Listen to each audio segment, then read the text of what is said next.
Take me back to what it was like to be part of that standout lineup in 2022. Oh, it was fantastic because it was sort of, post-COVID, and it was really great to be with all of my friends and people who have, been on the forefront of queer comedy and, breaking through.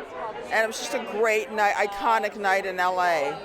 And you got a great reaction to your set as well, which I was thrilled by. Well, because I thought, why isn't everybody else saying something, of this nature? I mean, it was,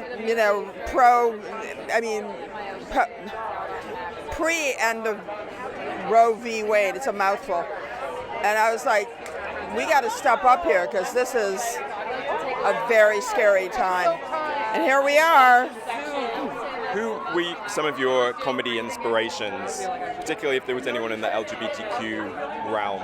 Well, two of my biggest influences when I first came to LA were Bette Midler and Lily Tomlin, for sure.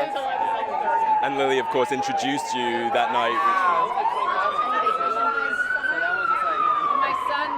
Got the sound of New York battling with us, yeah.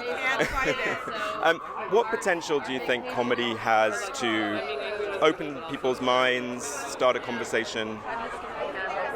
Well, I think it has huge potential, but we're in a weird, little divot right now of ignorance. So I don't know. We'll see see how we end on the other side.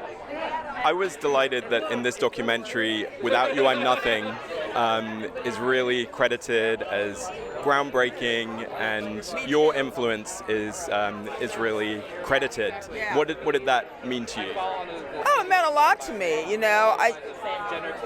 not the kind of person who's really looking for accolades or awards, but that film has continually garnered them.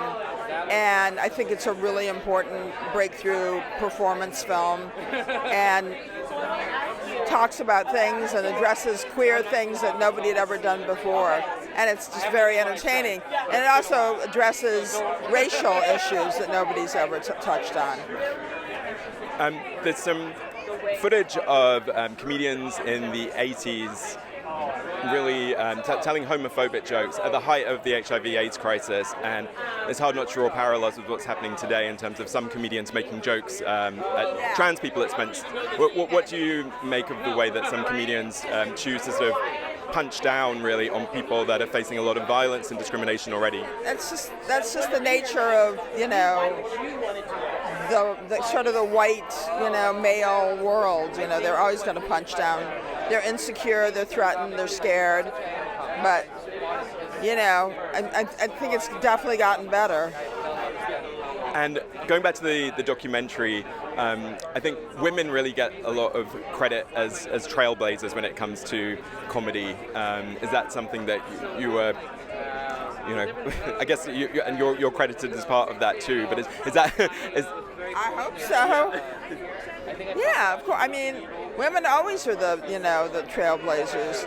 Women are always the ones who sacrifice everything to make the world better, to make culture more palatable.